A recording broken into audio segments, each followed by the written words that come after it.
global warming. As far as what Canadian citizens talk about meat tax. Recently, an article appeared in The Citizen, the largest newspaper in the city of Ottawa, describing how meat production contributes greatly to global warming and should be the government's chief policy concern. The article cited the 2006 United Nations report, which found that the livestock industry generates 18% of all greenhouse gas emissions. This is more than all the world's transportation sectors combined. There's tons of transport trucks transporting these cows across the country. I have read articles, and there has been some research done, particularly with the methane gas. Raising the animals and just the sort of hidden costs that you can't see when you just eat a steak or whatever. The author of the article, titled Pot Roasts Should Cost, is Kate Hartfield, an Ottawa Citizen editorial board member. She stated, "When people talk about carbon taxes, they never talk about meat. This strange silence is partly attributable to a vocabulary problem.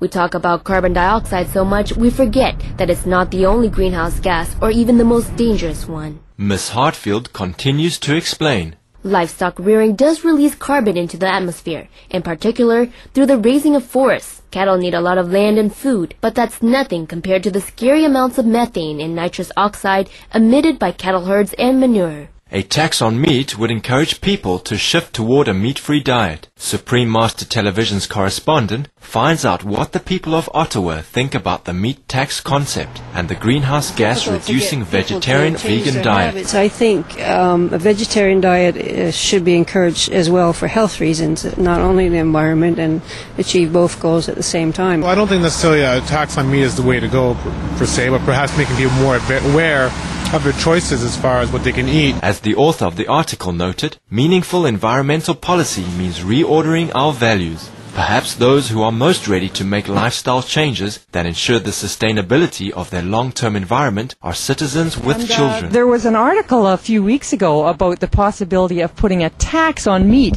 to encourage people to be a little more vegetarian. What do you think of that concept? I have no problem with that. I think we need to address global warming, but obviously everybody's got to do their part to help save the planet for our children. You don't have to suffer to eat vegetarian. Are you concerned about climate destabilization or global warming?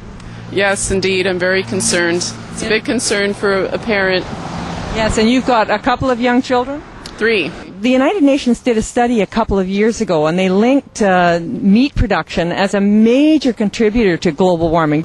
There's a big demand for fast food and so on, and it seems like it is a big problem in more ways than one.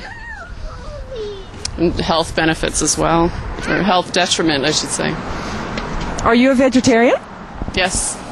Yes, I am. We thank Ms. Hartfield and the Ottawa Citizen newspaper for stimulating the public's awareness about the impact of meat on global warming. We urge our brave leaders in all countries to take a stand on the reality of the unacceptable costs of producing meat for the environment and our families' health.